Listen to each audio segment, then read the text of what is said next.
Shoot it.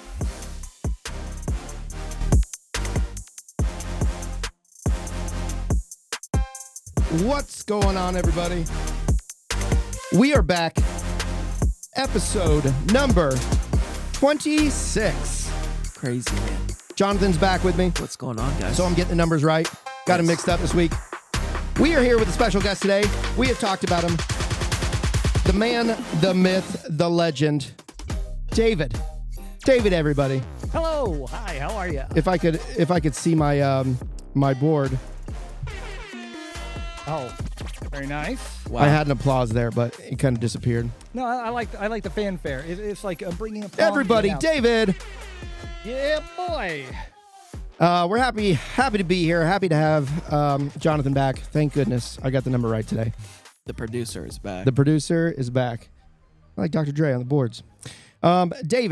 David, why don't you go ahead and tell us, for everyone who does not know you in real life, the real life David, what is your title here at Strictly? How long have you been here? What do you do? What exactly do you do back there? Who are you?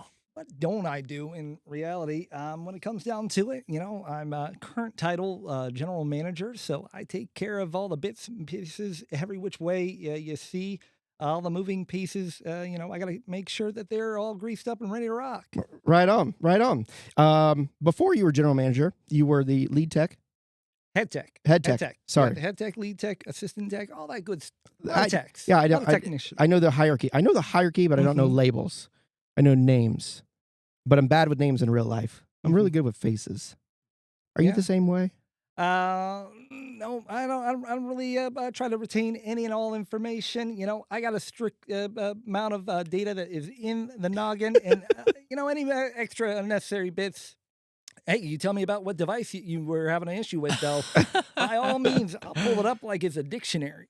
Now let's talk about a little bit about David and David's past, because I find great interest in you, David. A lot of people do. A lot of people are wondering. Hey. Mm-hmm. Yeah. Oh, you're there. I kept doing this. I think my neck hurts today. I'm like, yeah. I'm eating the mic right now. That's good. My mouth touches the microphone normally. Okay. I was waiting for Jonathan.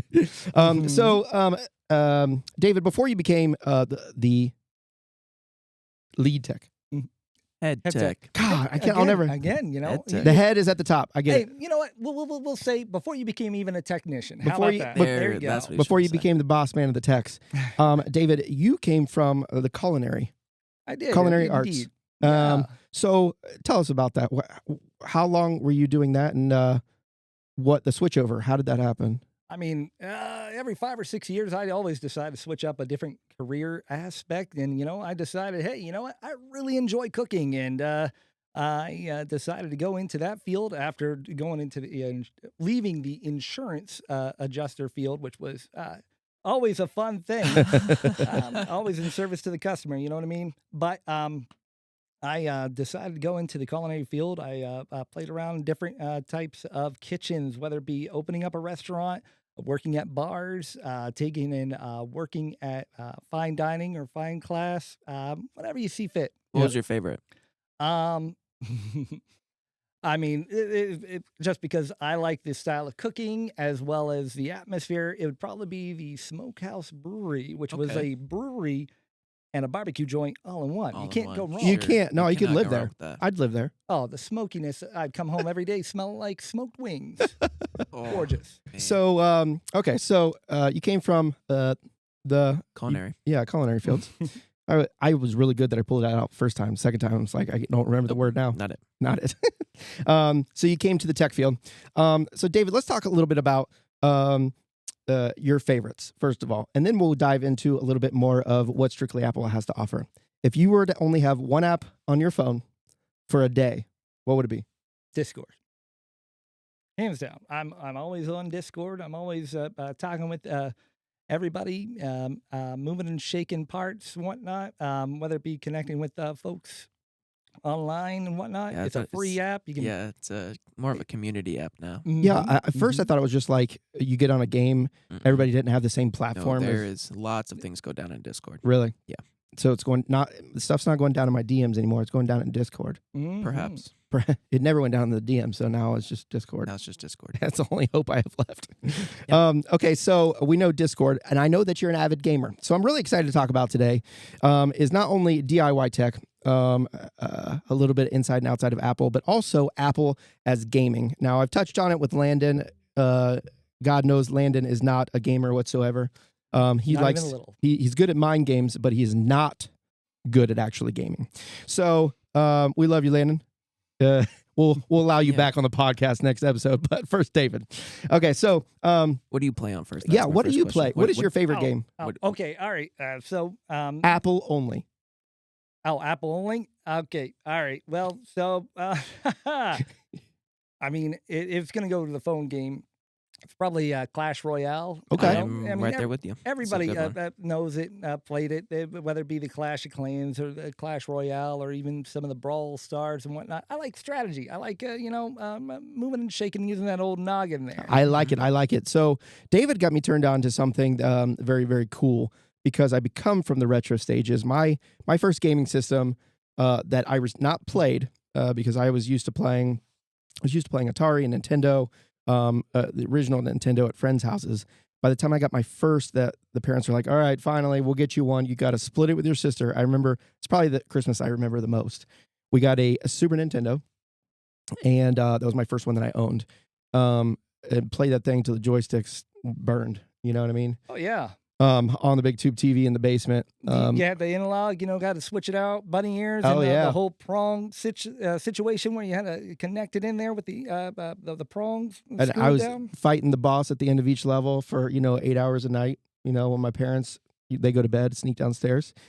So David got me turned on to emulators, Mhm. and I downloaded Delta after you had mentioned it, and I Yeah. feel like since Delta came out, there has been a world of emulators, Oh, very much. and So. I got in a rabbit hole. Do you do Delta still currently? I mean, of course, anytime that I am without any sort of Wi-Fi and whatnot, Yeah. hey, let's bop up and, The Legend of Zelda Link to the Past, baby. Let's keep going through. Let's see how fast we can get that boy down. Right. I downloaded a couple like big packs of like Atari games like Pong and whatnot that are just like mini games infused in it. But Delta, for those who don't know about emulators, Delta allows you to emulate any gaming system from the past. To a certain extent. To a certain extent, and then go and look for ROMs online. And I know before I did it back in the day with my Wii. I had a friend completely mod my Wii with an SD card, and so I was able to play, Atari and all those games. I was able to play Super Nintendo, all of my old fun games. But this one, you go and you literally look for the games, Mhm. and so I got to play Aladdin on, N64. I got to play, everything that is on there now. What would be your favorite game, first of all? I mean, I've got the dang tattoo right here. It's going to be Legend of Zelda. It's Okay. always a go-to. That's my sister's too. All right. Yeah, Oh, she got the good Switch. taste. When the Good Switch taste. when the Switch came out, she got it just to play Legends of Zelda. Oh, I mean, yeah. It's a excellent game. I mean, you're probably talking about the Breath of the Wild, which, that's a open world thing. It's Yeah. a little bit different than the traditional ones, Okay. but still a classic nonetheless. Yeah, that's Zelda, Breath of the World or Breath of the Wild, Zelda. Breath of the World. Breathe new life into the world. of Yeah, Zelda. right. I was more of a I see Mario what- Kart kid, and she was into Ooh, strategy yeah, and role play. Mario So Kart. that was my jam. Even Mhm. through college, because we GameCubed it in college in our dorms. We played a lot of. It was like the first brawling type. What is the game on GameCube? Smash Brothers. Smash Brothers. Yeah. And that was on the 64, my friend. Was it? Mhm. Okay, well, so we played it on GameCube, and there was 2 GameCubes. There was Mhm. 8 of us sitting on bunks and chairs and floor, and those are the original LAN parties. But that was way back in the day. So anyway, back to gaming really quick. You do game on, shall we say it, a PC as well? Oh, very much so. Okay. And what, in your opinion, we've talked about this on the podcast, but nobody has a really in-depth opinion about this because none of us are true gamers. Why do you think Apple is behind on the whole gaming scene? Why? And what can they do to get better? Okay, so when it comes to Apple, they take a different approach. They're looking for it just works type of thing. When you open the box, you want it to just work. Well, when it comes to games, sometimes there's a little bit of configuration that needs to happen on that. Even so, they also don't go with certain graphical aspects to their devices. We're changing that front here in the new M series, which is, you're going to see a lot more integration with newer games and whatnot. But again, since they have a different way of supporting games in and of itself, like almost having different licensing, different development costs, a lot of developers they tend to stray away from that. I mean, one of the games that I currently play religiously, Mechabellum, that is a PC only type of game. And I've spoken with the developers on that and said, like, hey, please just bring it to Mac, that way I can play at work. I mean, not really, but, maybe. But we would, they're more inclined to go in more of a console route, just due to those licensing restrictions, as well as developmental setbacks that comes across with the iOS type of aspect, or the OS of the Mac atmosphere. And, those type of setbacks, it drives a wedge in whether or not something's going to make the actual money to put the effort into. The gaming community, even for Apple, is growing. And there's a whole like Reddit section to Mac gaming and whatnot, where they talk about like certain games. One of the newest ones was Marvel Rivals. You heard about this? You seen this? I've heard a lot. Yeah, about this I've seen Santos play it. Yeah, yeah. And when it comes down to that game, like they were in the beginning there, because they were still, touching base, they were actually banning people on Marvel Rivals because they were using applications to, whether it be crossover, whiskey, What do those do? parallel. Those basically mimic Windows, so you can play. Oh, so like booting up his Windows. Yeah. Correct. Yeah. Certain ones will integrate with the Mac OS, so it'd be like you just have it installed right like that, or others make a virtual machine, Yeah. which allows you to just basically have a window up. Hey, there's your Windows PC on your Mac. Yeah. That's crazy. And so do you think, you were talking about driving wedges too. So I feel like Apple hasn't pushed forward with that as far as, of course, making a console. But if you think about it, they've got you got consoles in your hand between the iPad, the iPhone, right? That is their console. They want to make it interfuse. But I feel like every time that there's a keynote speech with Apple, they're always like, now let's talk about gaming, right? And they keep on pushing that to the. I remember actually when it came out, I wasn't able to do it on the iPad because I don't have the newest Gen Pro, but the phone, they're like, I was able to download Assassin's Creed Mirage. And they were pushing like how great the graphics are, but you can only play it on, 15 Pro, or 16 Pro. And I downloaded it, it didn't work forever. Like it was just way too early. But I feel like they want to be there. And I don't know if it's just a gap between developers where they're not trying hard enough to get developers there, or developers are like, if you're not going to open up, the whole system, then why are we even going to try? It's all about market. If they can see that there is a appetite for it, and they're going to put money into it. Till that happens, I feel like, Apple's not going to really give it its just cause in order to get that push or an initiative to get, developers on board. Do you think, let's talk about future. I'm always about like what could happen in the future. Do you think, so say with PC gaming, people come out with things like Steam Deck, or let's see, Sony comes out with, the portable handheld where you can play, their PlayStation portably. Do you think we're going to get to the point where maybe they want to try that aspect, where they can make a Mac technology that'll cross over to a PC? Well, in a sense, yes, that's what like those programs that I was stating prior to. But that they will stand beside, like Mac will stand beside.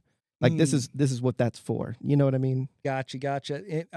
It's always going to be an afterthought. It's never going to be like the driving force. Like when you're talking about like phone gaming, there are phones out there that are just strictly for gaming. They look like little graphics cards practically, with the bells and whistles that they have with there. But there's always going to be a form of sort of emulation until like Apple really jumps board with certain companies, like Epic. They fought tooth and nail for Fortnite to not be on their listings there because they didn't want to play ball with like the Apple Store and their cost, and that comes into aspects there. In my mind, people are, I guess, companies like Ubisoft. Ubisoft does Assassin's Creed, I believe. You have to be a big player, kind of like that, or Call of Duty, to put your stuff onto in the Mac world. Yeah. And because they're able to do that, I feel like, if it were just any developer, I think they would make more money just being solely on Apple because it's not a big market at this point. And that was my key point there was, like a lot of folks like myself who own Apple products, I like strategy. I like to really use my brain, hence why I got the apples. Yeah. But, when there's such a small market for those type of strategy games, it leaves it more open to, saturation, And I agree with you on the fact that a lot of folks can only really branch in if they've got the equity to do so. With Call of Duty, that's Activision, Blizzard, which is huge, it's immense. They buy up all these other companies and produce what they produce, obviously, and they have them build the backing to make sure that what they're producing is quality. Yeah. I wonder if, too, while you were talking, I was kind of sitting there thinking about, so like the Apple Vision Pro, we talked about kind of a flop in a lot of aspects. Not saying for everybody, because everybody has different uses, but not only the money, it took to actually get one, but also gaming. And I was really hoping that gaming would be a little bit more, maybe not even VR, maybe AR, like acted into real life. And I feel like maybe if they felt like that flopped, maybe that took a gaming aspect like out of their vision, out of the long range vision. You know what I mean? Right. They're like, hey, the vision isn't within our vision when it comes to gaming. Yeah, no. And I wonder if that was like a milestone out. Like maybe we can get to it, at that point. But I mean, you look at all the carbon copies with the, when you're talking about AR type of gaming, Pokemon Go was like a huge hit with cell phone gaming and whatnot. Now you got all these like carbon copies of it, and it's still, it's got a pretty strong patronage as far as that goes. But again, it's whether or not the money is there. Now, gaming is a huge industry, and everybody games pretty much, except for Landon. He does not game. But and when it comes down to it, it's all about making your money back and then some. It's about that market share. Right. Last question, if we can get on this subject, if you can give people, the viewers, people that are interested in emulators, whether it be new games, old games, are there any apps that you would suggest to people, kind of like when you had suggested Delta Me, and you knew my level of what I can do, what I cannot do? Is there anything out there that if somebody wanted to start on something like that or start to look into it, what app on the iPhone or the iPad would they look at? Do you know? I mean, when it comes down to it, you're going to want to go with like one of your best rated apps here, and ease of simplicity. You want to be able to just have the files, which, obtained legally. But otherwise, having these emulators where they can, pop in those files, get that game going, make it ease of convenience there. Yeah. And maybe we'll do some how-to videos on how to do something like that. And I know a lot of people are very interested in it. But you have to have some sort of technical skill, to get to that point. But, just a little bit, But it wasn't too hard, honestly. It wasn't too bad. No. All right, let's flip segments really quick, and let's talk about your role here and some interesting stories. I know I was sitting in the media room, and outside the media room, I could see you, from catty corner from afar, and you go, "This is probably the dirtiest MacBook I've ever seen." And I like tilted my head out and like looked at you. I'm like, "How so?"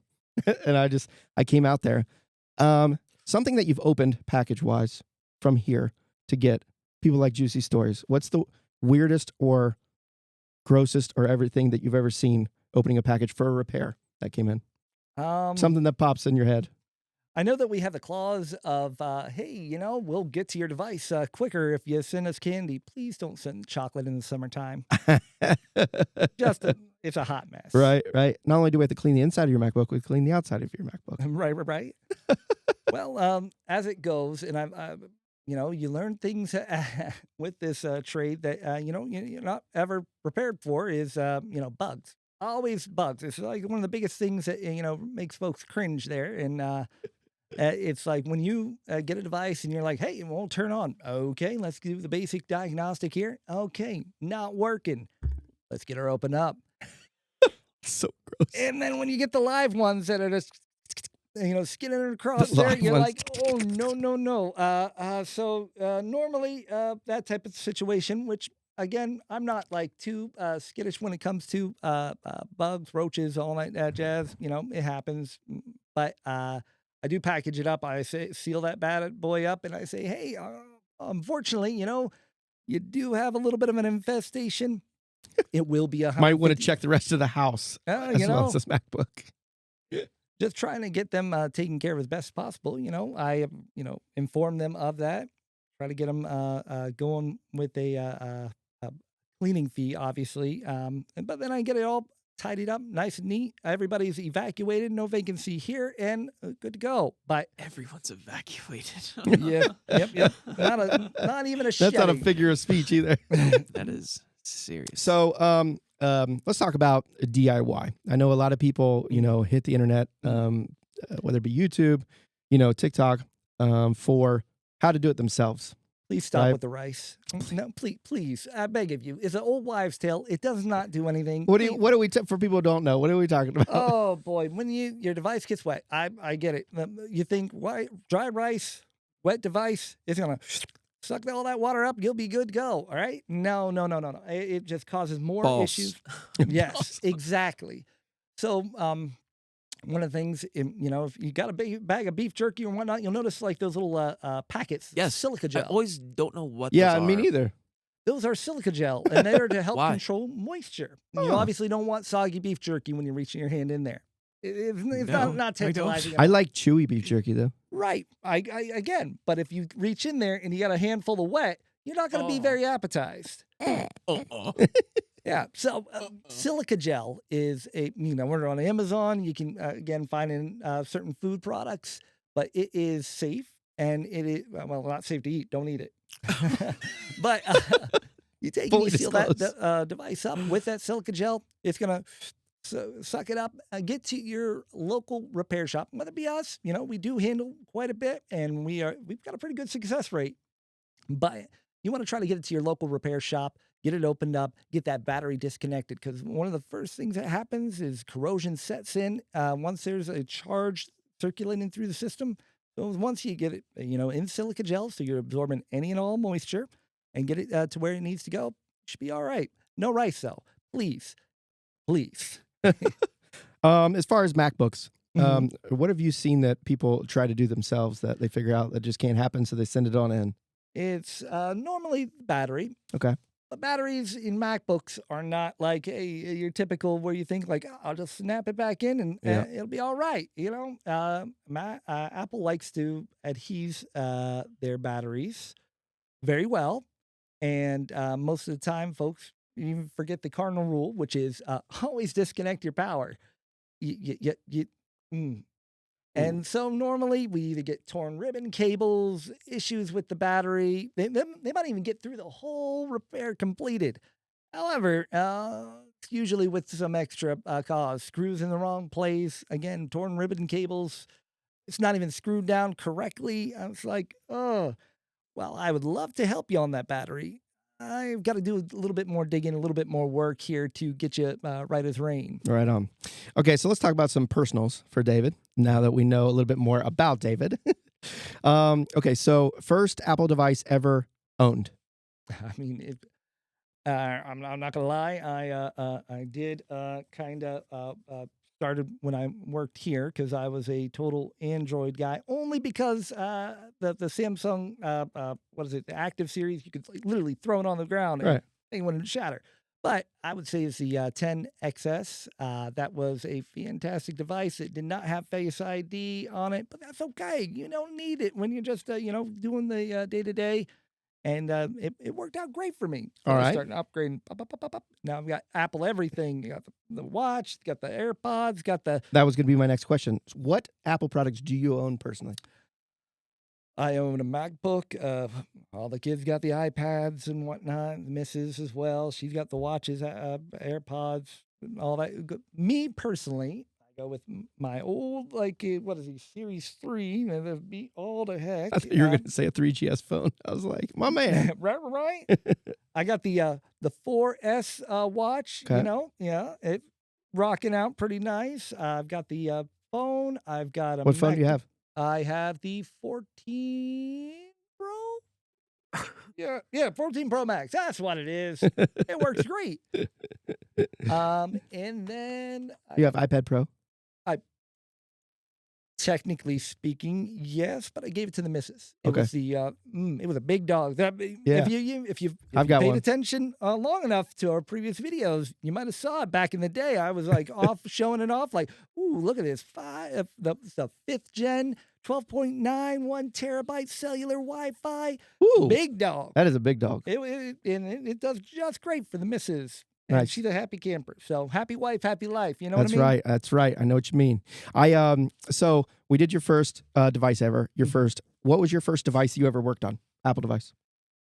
Which Which are would we have been talking here? like a repair, or are we talking like Repair. okay, all right. It would be the 10.9 iPad Pro, or no, sorry, 10.5 iPad Pro. It was rose gold, and I tore the home button. I just straight out the gate, the home button is gone. Had to call the customer, let them know, like, hey, I am so sorry. You lost functionality there. I can replace that home button.